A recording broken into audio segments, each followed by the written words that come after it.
this is Björn Levi. He is number 2 in my constituency. This is Halldór Mogensen. She just barely made it this morning as number 3 in Reykjavík North. This is Norma McCarthy.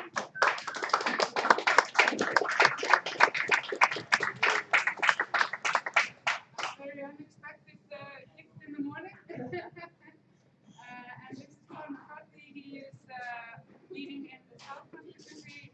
My name is Birgitta Jónsdóttir. I am leading in the Reykjavík North. And so please bear with us as we'll be doing this in Icelandic first, and then we will head to your questions a little bit later. Góðan daginn og velkomin hér á blaðamannafund Pírata í kjölfar kosninga.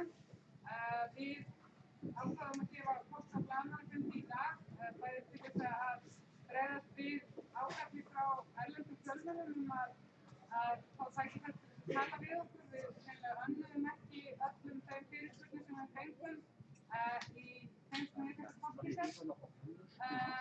En við ætlum bara að byrja á því að bjóða íslensku fjölmiðlana velkomna og bjóða þeim að spyrja okkur spurninga ef þeir svo óska. Það verður frekar stutt, við höfum verið aðgengileg fyrir íslenska fjölmiðla í dag og munum vera áfram. Þannig að mér langar bara að biðja ykkur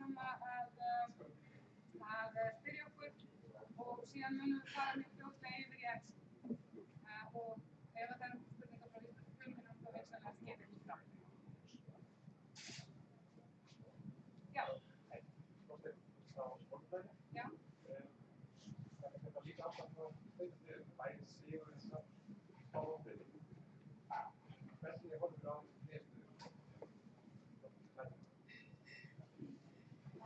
Við erum alveg rosalega þakklátt og auðmjúk gagnvart þessu trausti og þetta er frábært að það séu 15% Íslendingar sem sjá sjálfan sig sem Pírata, fólk sem vill breytingar og það var eina partæði hafa alla Pírata en ég hef skynjað það hjá okkur öllum og við erum bara mjög ánægð með að hafa breytast að fylgi okkar í 3 árum.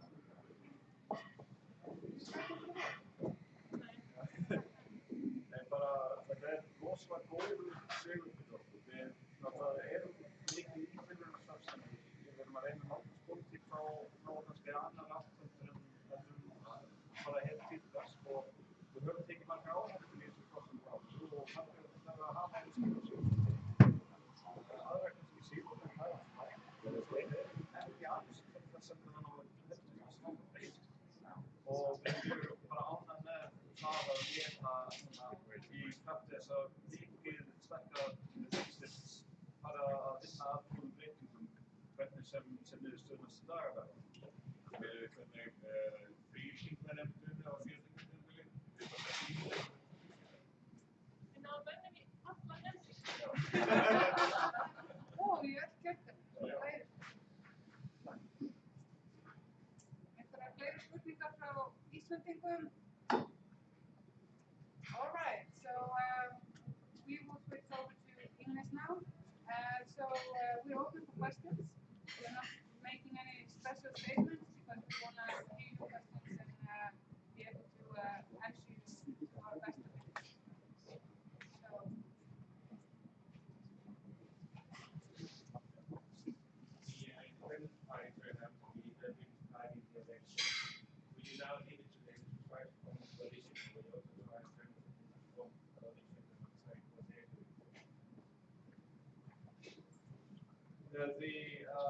The procedure that's going to take place in the next day or two or so is all the parties will presumably meet with the president.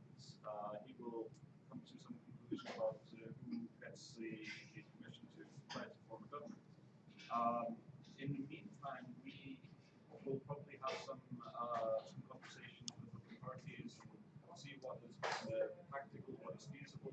But as you can see from the results, we've come into a very complicated situation. I don't think any party is looking at this outcome and saying this is going to be really easy. So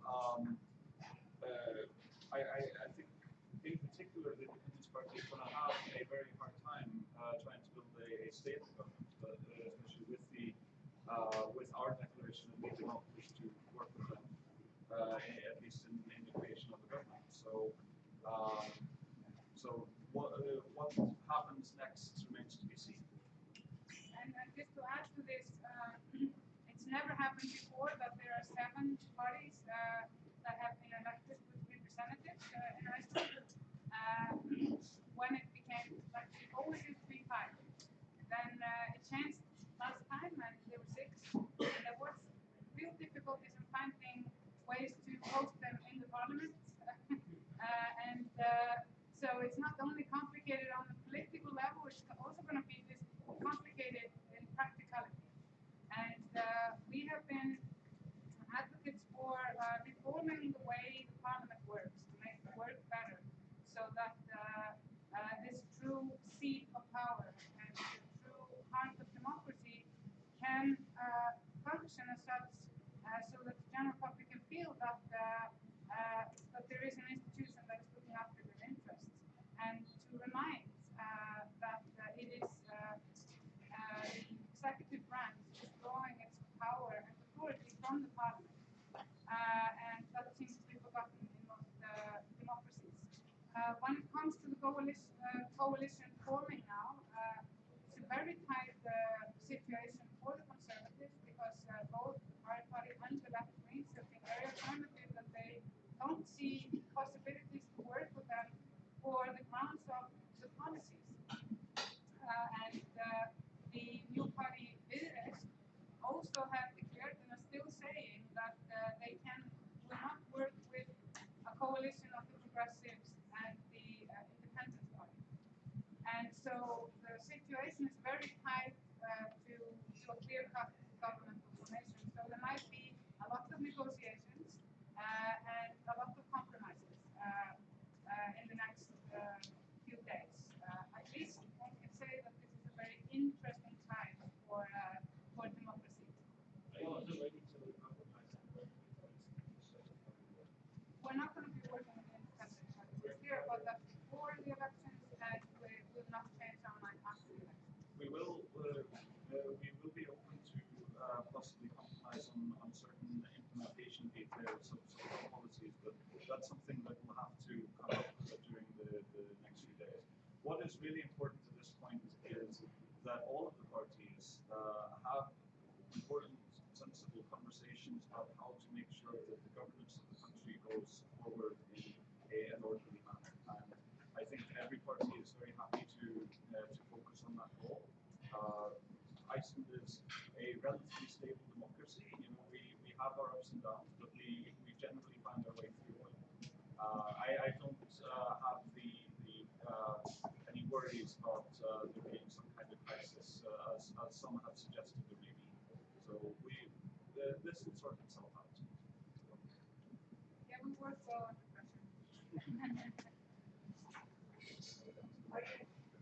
Resigned for to being a party of opposition. Now the next government will be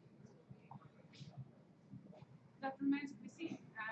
Either way, we really depending on how far we could get with dealing with some of the issues that are extremely urgent to be dealt with.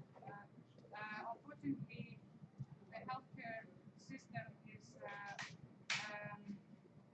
eroding from inside, and there is a strong call from the Icelandic people that we will prioritize to put 11% of our GDP into the healthcare sector. 86,000 Icelanders signed a petition demanding that the government would do that. I have not seen any plans of the last government in order to make a plan in order to adjust to this demand from the nation. It's also very urgent that we deal with infrastructure when it comes to increased amount of visitors, tourists to the island. And of course, it's very urgent to deal with the corruption. This is the reason why we had the early elections. And somehow that focus in the election campaign or in the election debates just faded away. And we want to carry on reminding, or anybody that's going to be in government,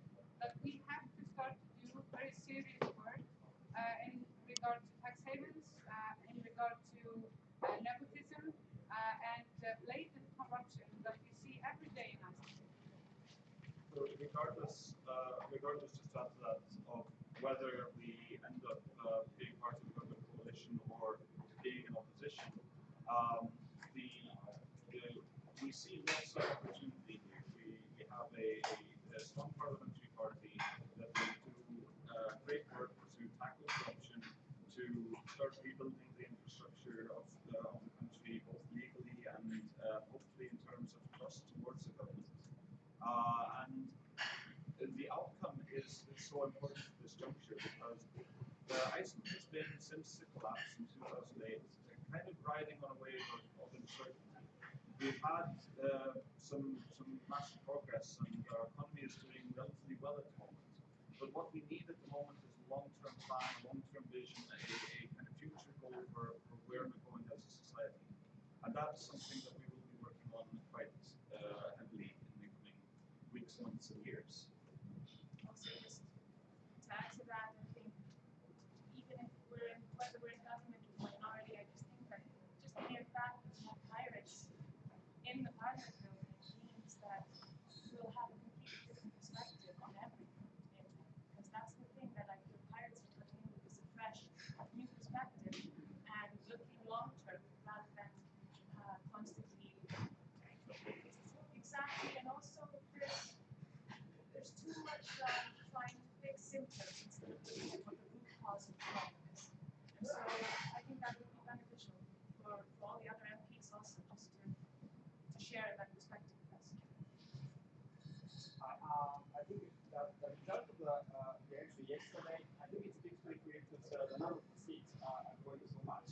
But at the same time, if we see the previous polls, some might come yesterday, maybe you will get the large number of seats in the parliament, but it didn't. So could you give me your observation why you cannot get the largest? So the election turnout was quite low compared to historical turnout.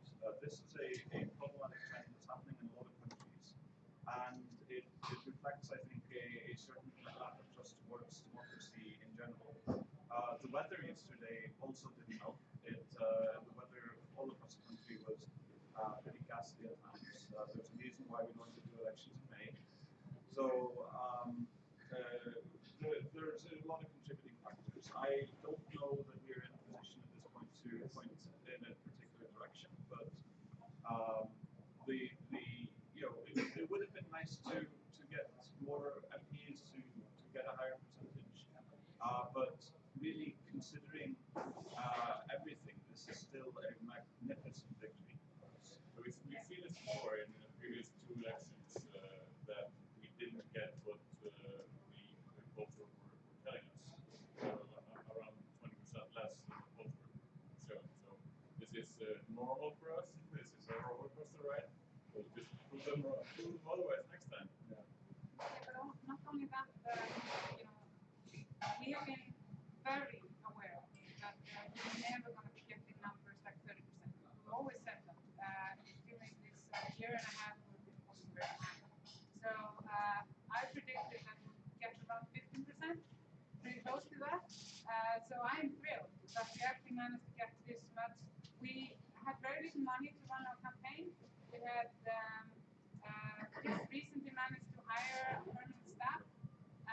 We built all our campaign on creativity and countless hours of volunteer work. We got volunteers from 15 countries to come and help us, pilots from all over the world, which was also very different from the other campaigns with the other parties. We are a new type of politics where we put so much focus on inspiring the general public to participate in co-creating our societies by having not only the democratic tools that you get through constitutional rights or direct democracy, it's also about the conversation, about the engagement, and having easy way for people to bring their ideas forward into policy and into our digital voting system, and then it becomes a bill. that is very empowering. So we need to create more tools like that that are empowering for people to be part of this change that is happening. The politics are changing a lot. We see the populist movements gaining ground everywhere where fear is the common ground. They're driving on fear, and they're getting people because a lot of people everywhere feel marginal. They feel that they've been forgotten and that the systems that have been created to serve us are no longer working for us. And we are working on solutions in that regard that are long-term solutions. So we're just beginning. He went talking about the corruption and so on. But even though you created your mandates, you didn't get the numbers that called the GCA. Is that an indication that the anger you're talking about is not that big? So we got there was a large campaign basically scare tactics used against us. So being able to withstand that without retaliating was, in my opinion, a big victory. It's part of the method of politics that we want to continue on. So we just have to continue taking the discussion, moving democracy in an involved with an involvement goal in mind. And another thing which is important that many of you might not be aware of is that we run our party on a horizontal structure. We don't have any particular leaders, and we managed to go through the entire campaign without having to nominate the next prime minister, for example, which is very important for us because we don't want to create that centralization of power to one person within the party. We rotate leadership. We don't take power very seriously in the sense that we don't take credit. We want to distribute it. And for our party, the parties that had the most gains around this election, the Independence Party and the left wings, they really drove their campaign on strong leaders. We want to drive our campaign on that, not strong leaders, but being strong together to maximize each other's qualities in different situations. And so we're very happy that we actually managed to get this far by being so totally different. We are an innovative party that is trying new methods, and we took a lot of risks in order to stay true to ourselves. So the people that actually voted for us are really pirates in their hearts. And it's very important because then we're not going to defect as soon as we make minor errors. So I find that to be definitely worth it. We could have run into the populist lingo and done like the others and hired the sleek advertisement agency to make a brand of us. But we chose to just be normal people that want to be part of taking responsibility in democracy.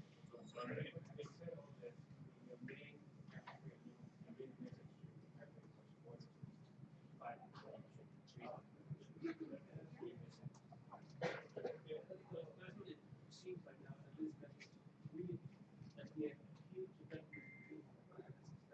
We are not the only one. If we look at the results, it appears that about 70% of the population did not, in fact, want to continue the path of corruption. And this is very important.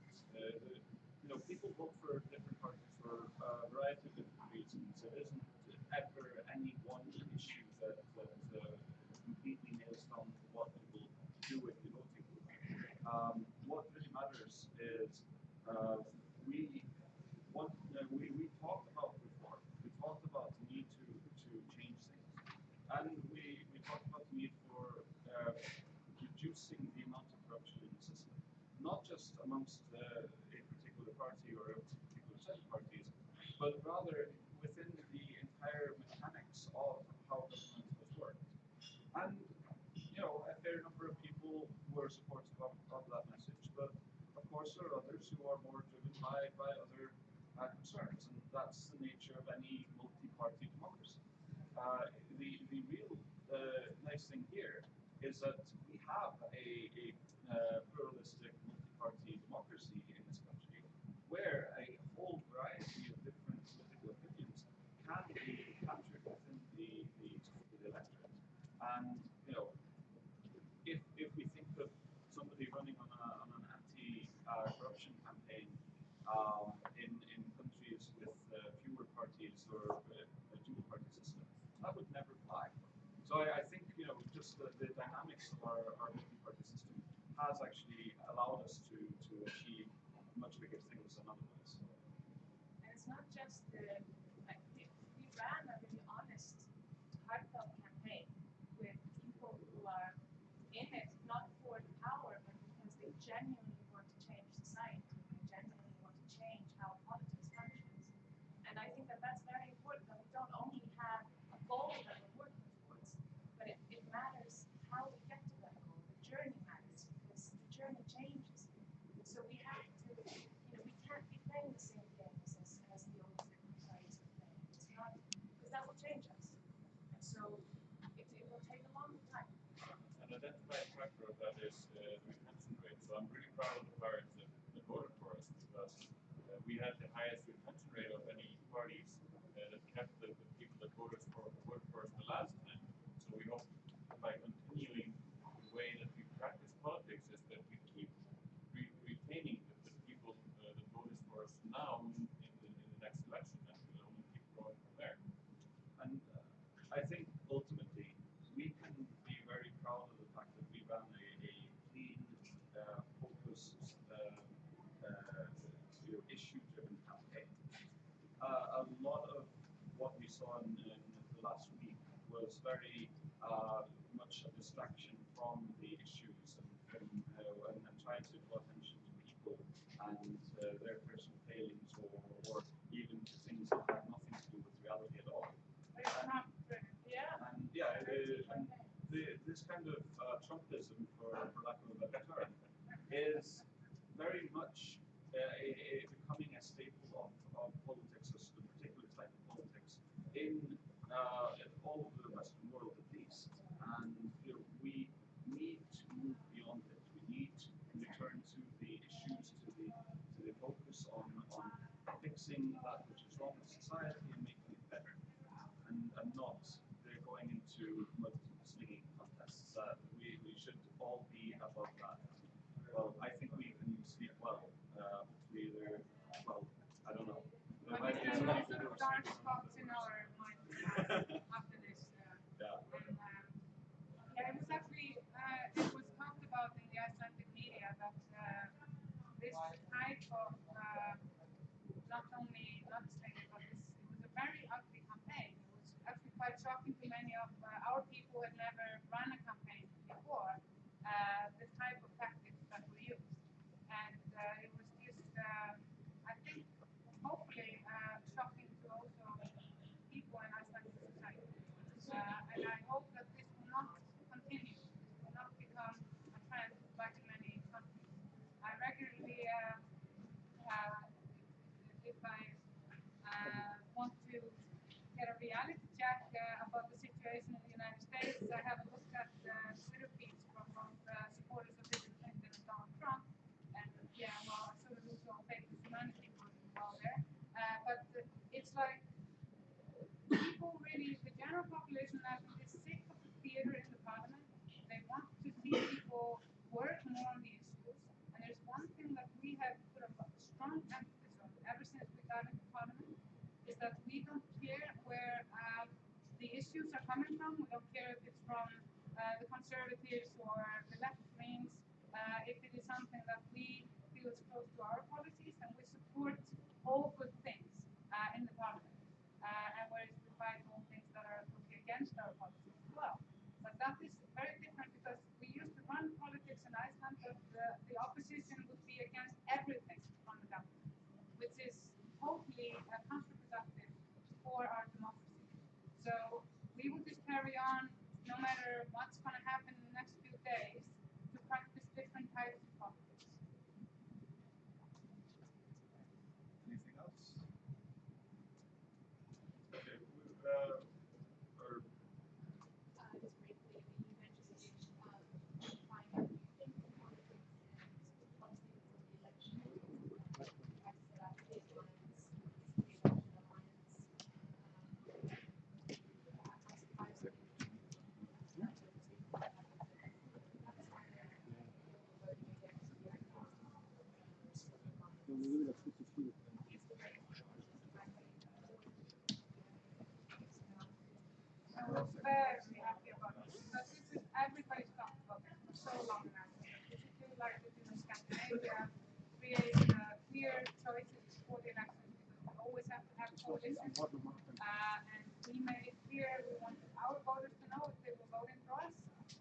not be voting for the Panama government, and we are clear about that also after the elections.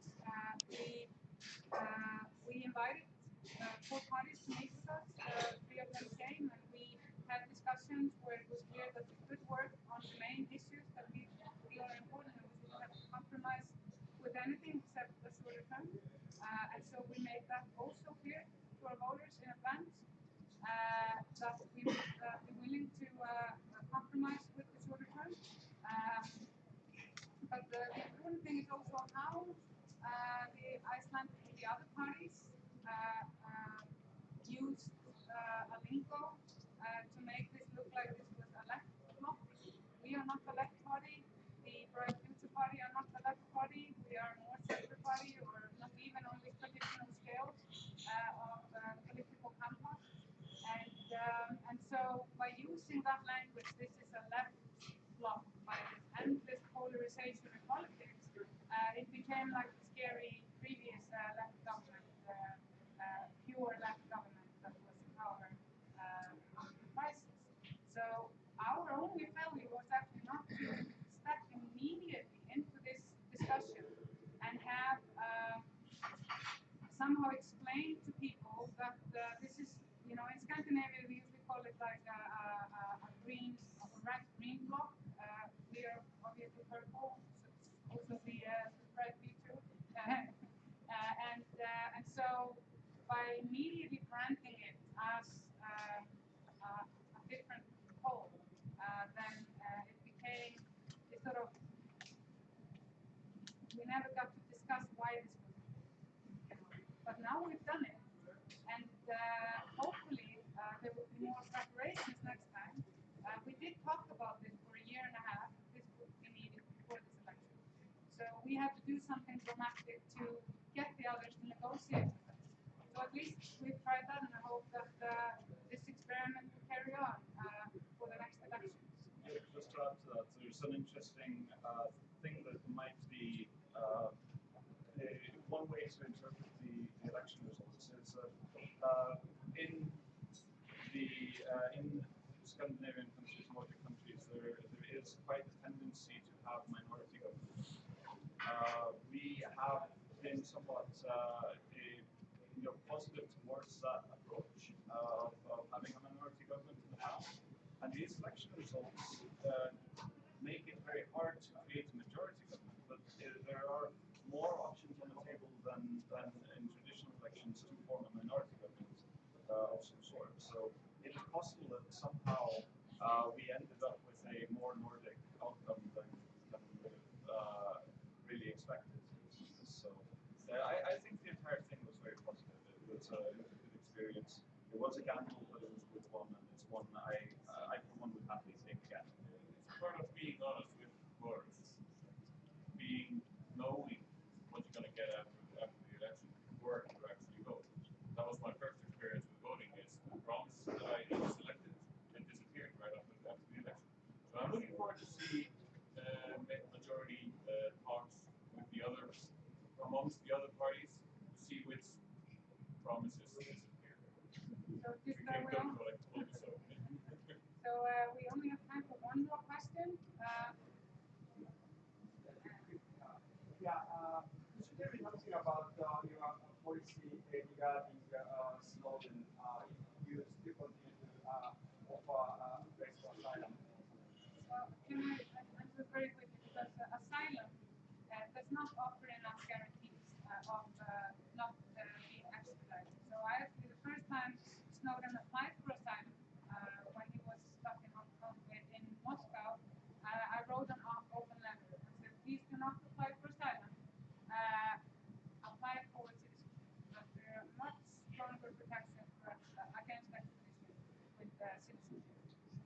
This was a bill, the first bill ever that the Pirate Party put forward in Parliament last term, and the party itself has created a policy to offer Snowden citizenship or work towards that if it so chooses.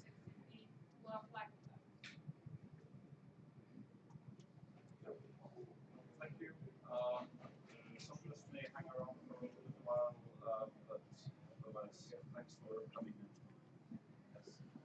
thank you very much for giving us this massive megaphone. Just one more thing which I find to be very important. I think it is so important that the progressives in our world start to work more together because we really need to listen to Adam Curtis. But we need a vision for the future that is appealing to, in particular, the young people, but also to the people that are marginalized in our society. So there is very interesting times happening in our world now.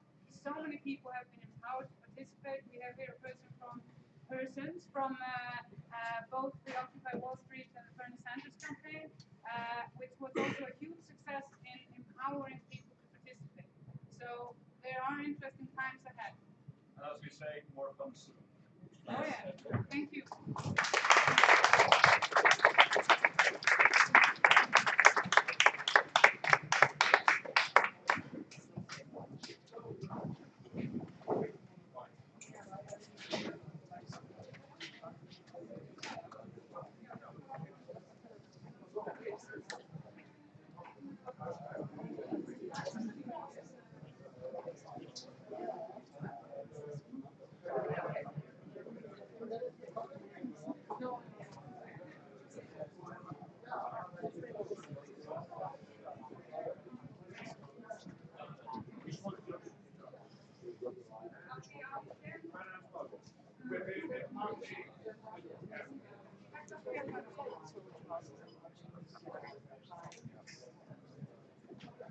Can we take